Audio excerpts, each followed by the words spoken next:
নমস্কার বন্ধুরা, অনুদীপ কিচেনে আপনাদের সবাইকে আমন্ত্রণ। আজকে আমি সম্পূর্ণ নিরামিষ পদ্ধতিতে সয়াবিন আলুর ডাল রান্না করে দেখাবো। তার জন্য আমি কড়াইতে দিয়েছি পরিমাণ মতো জল। এই জলের মধ্যে আমি সয়াবিনগুলো দিয়ে দেব। দিয়ে সয়াবিনগুলো আমি 2-3 মিনিটের জন্য সিদ্ধ করে নেব। সয়াবিনগুলো আমার সিদ্ধ হয়ে গেছে। এবার আমি একটা ঝালনিতে ঝেড়ে ঠান্ডা জলে 2-3 বার ধুয়ে নেব। সয়াবিনের গায়ে এক্সট্রা থাকা জল আমি চেপে দেব। এরপর একটি কড়াইতে আমি তেল দিয়েছি।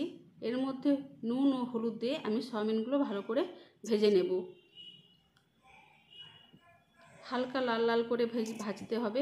2-3 মিনিটের জন্য আমি ভালো করে নেড়ে চেড়ে সয়াবিনগুলো ভেজে নিয়েছি। এই দেখুন আমার সয়াবিনগুলো ভাজা হয়ে গেছে। এইবার আমি ভাজা সয়াবিনগুলো একটি পাত্রে ঢেলে নিয়েছি। কড়াইতে তেল দিয়ে আমি রান্নার জন্য গোটা ফোড়ন দিয়ে দেবো। এই ফোড়নের মধ্যে আছে গোটা গরম মশলা, তেজপাতা, শুকনো লঙ্কা আর জিরে। একটু লাল করে প্রথমে ভেজে নেব। আমার মশলাগুলো ভাজা হয়ে গেছে। এর মধ্যে 2টো আলু আধ ভাঙা করে রেখেছি, সেগুলো আমি দিয়ে দেব। দিয়ে প্রথমে আমি 2-3 মিনিটের জন্য মিডিয়াম ফ্লেমে আলুগুলো ভেজে নিয়েছি। এরপর আলুর মধ্যে সব উপকরণ আমি দিয়ে দেব, যেমন আদা বাটা, কুচানো টমেটো, হলুদ গুঁড়ো, লঙ্কা গুঁড়ো, জিরে গুঁড়ো ও স্বাদ মতো নুন।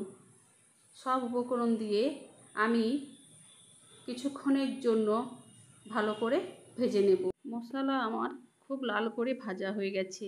এই সময় ভেজে রাখা সয়াবিনগুলো দিয়ে আমি আবারও কিছুক্ষণের জন্য নাড়াচাড়া করে গরম জল পরিমাণ মতো দিয়ে দেব।